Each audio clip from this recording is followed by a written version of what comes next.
Hi. இன்னைக்கு என்ன பார்க்க போகிறோம்? இறப்பு. இறப்புன்றது எல்லார் வாழ்க்கையிலும் ஏதோ ஒரு கட்டத்தில் நடக்க போது நம்ம எல்லாருக்குமே தெரியும். அப்படியே தெரிஞ்சிருந்தாலும் நம்ம வாழ்க்கையை சந்தோஷமாக நகர்த்தி போய்கிட்டு தான் இருக்கோம்ல. அதுவும் நம்ம கூட இருக்கிறவங்க யாராவது இறந்துட்டாங்கன்னா அந்த வலி அந்த கொடுமையெல்லாம் தாங்கவே முடியாது. இதை நானுமே அனுபவிச்சிருக்கேங்க.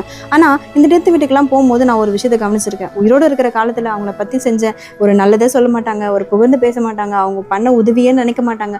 இதெல்லாம் பண்ணாமல் அந்த இறந்து போன டெத்தில் வந்து அவங்க இப்படி பண்ணுவாங்க, அவங்க எப்படி பண்ணுவாங்க, நான் அவங்கள அன்னைக்கு பார்த்தேன், இன்னைக்கு பார்த்தேன், இது செஞ்சால் அவங்களுக்கு பிடிக்கும்னு இறந்தவங்களை பற்றியே தான் பேசுவாங்களே தவிர, அவங்க இருக்கிற காலத்தில் அவங்கள கொஞ்சம் நேரம் சந்தோஷமாவோ 4 வார்த்தை ஆறுதலாவோ அன்பாவோ அவங்களுக்குன்னு ஒரு நேரத்தை ஒதுக்கியிருந்தா அவங்களுக்கு கொஞ்சம் சந்தோஷமா இருந்திருப்பாங்கல்ல. நம்ம வாழும்போது ஐயோ எனக்கு நிம்மதி இல்லைன்னு நினைக்கிறோமே தவிர, இந்த மாதிரி அடுத்தவங்களுக்கு உதவி பண்ணால் ஒரு நிம்மதி கிடைக்கும்னு நீங்கள் யாருக்குமே தெரியுது.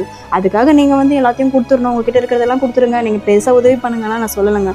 அடுத்தவங்கள எந்த ஒரு விதத்துலையும் கஷ்டப்படுத்தாமல் புண்படுத்தாமல் வார்த்தைகளால் குத்தாமல் அன்பா ஆதரவாக கொஞ்சம் 4 வார்த்தை நல்லதாக பேசுங்களேன். முடியலையா அப்படியே மறந்துட்டு மன்னிச்சுட்டு போய்கிட்டே இருங்க. உங்கள் வாழ்க்கையில் நிம்மதின்றது தானாக வரும். நான் சொல்கிறது உண்மைன்னா என் வீடியோ கலெக்ட் பண்ணுங்க. தேங்க்யூ. பாய்.